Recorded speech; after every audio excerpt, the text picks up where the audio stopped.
Hello, everyone. Good evening. It's an honor to stand before you today for my first press briefing as the White House press secretary for the aCon administration. My role is simple and it's vital. It's to keep you all informed, answer your questions, and also ensure that the work of this administration is consistently communicated clearly and directly. The aConArtist administration has committed itself to transparency. It's also done accountability and activity. And these are values that the administration intends to reflect in every interaction with you, every American citizen. I may be new in this role and I may not have all the answers at every moment, but you will get a more clear commitment from me to follow up, to provide information in good faith, and to respect this role that the press plays in our democracy. So, we begin this work at a consequential moment. We know our nation is at war abroad. We're engaged in debate here at home. And the president has been very clear. Our priorities are to defend the republic, strengthen our alliances, and to keep the American people informed of the path forward. So my job is to make sure you have that information so you can do your job and so the public can see not just the challenges, but also the progress we are making. So with that, I'll get started. I'll begin with a few notes at the top, updates from our agencies, and then I'll take any questions you all have after. So to begin with the Department of Defense, the United States military's new deployment map has been released, and it features state-of-the-art technology that will remain in place moving forward. The DARPA initiatives are back underway as well after a period of limited progress earlier this term. The Secretary then provided the public briefing on defense affairs, and that was focused on the ongoing conflict and technological advancement of our military.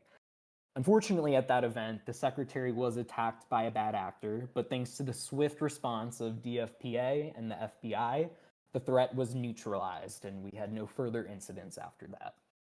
Finally, for DoD, a candidate for the Secretary of the Air Force has been identified, and the administration is working hard to ensure all service secretaries are in place and fully functional.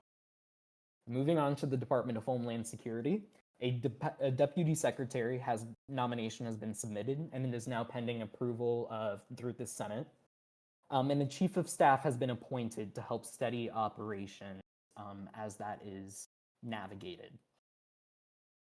The Secret Service is facing unprecedented challenges. We're aware of this, and arguably the most difficult state in its history, but the director now has committed to rebuilding that activity and effectiveness.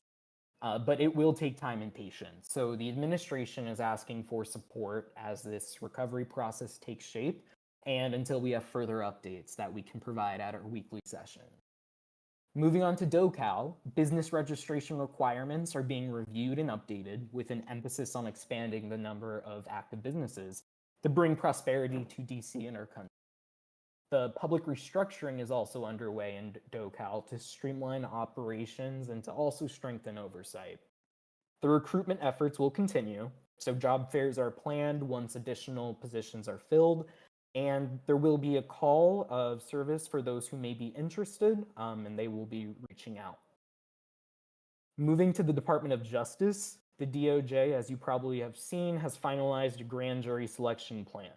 The Attorney General has been invited to serve on the new American Bar Authority, and that hopefully will deepen coordination with the Supreme Court. There are still preparations underway for a DC-wide special grand juries to indict the crimes of violence and contempt of Congress, and we are monitoring that. The FBI is also actively preparing for a major raid event following an internal activity check with 11 active agents. Prosecutor manuals and procedures are also ready for implementation to bolster the Department of Justice. As far as the Department of State goes, major progress has been made by our secretary in building out the department, with nearly 30 active staff recruited. The Civil Service and Foreign Service offices are filling quickly, and the Operations Center is up and running, and that was a long-term goal of the secretary. Recruitment is continuing. There are 2 new ambassadors currently in training, and there is an ongoing spokesperson search, with events being scheduled once additional resources are secured in coordination with the diplomatic security. So everyone knows the Foreign Service is not yet operating at full capacity because it's not immediately needed. And the Civil Service Office and others are active and will be engaged throughout the coming days.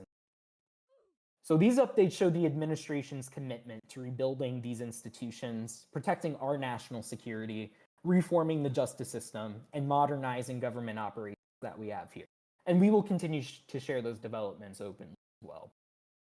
We are now going to move into key administration talking points, issues to address that have been brought up, and also answers to those issues.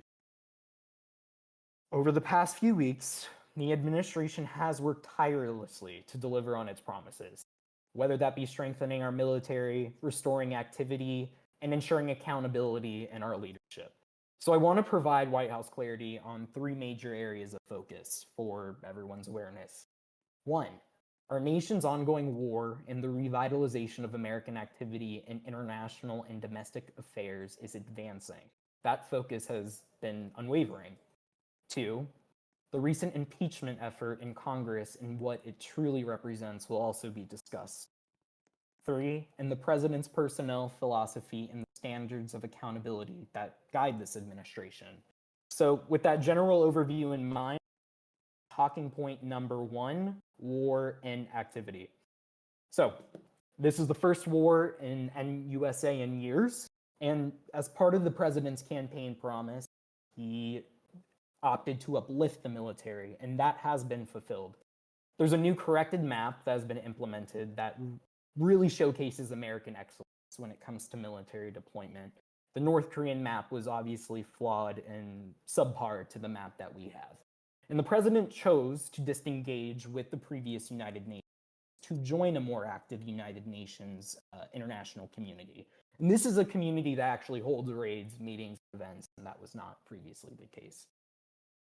One thing we want to point out and clarify is in the previous administration, there was consistency with inactivity, but with this current administration, there are regular events. POTUS himself is personally active, and the chief of staff and president and others lead SSUs.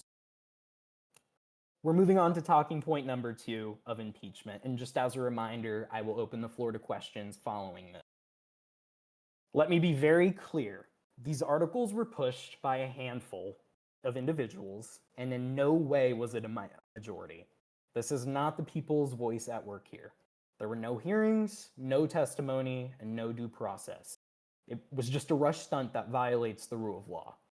Not to mention the hypocrisy of the same members of Congress who voted for and fought under the war declaration that they now call invalid. So what is the motive? It's not about crime, it's about ambition. The goal is to elevate the speaker by impeaching those in line of succession. The president who did nothing is also being impeached, and the White House unequivocally condemns these moves. So to the public, I say this. This is political theater, not constitutional duty, and the administration remains focused on winning the war and restoring community activity. Finally, for point number 3, regarding personnel, POTUS is not afraid to fire or replace inactive officials. There is no place for nepotism within this government or further inactivity, and the priority will always remain activity, engagement, and process. And with that, I now stand for any questions you all may have.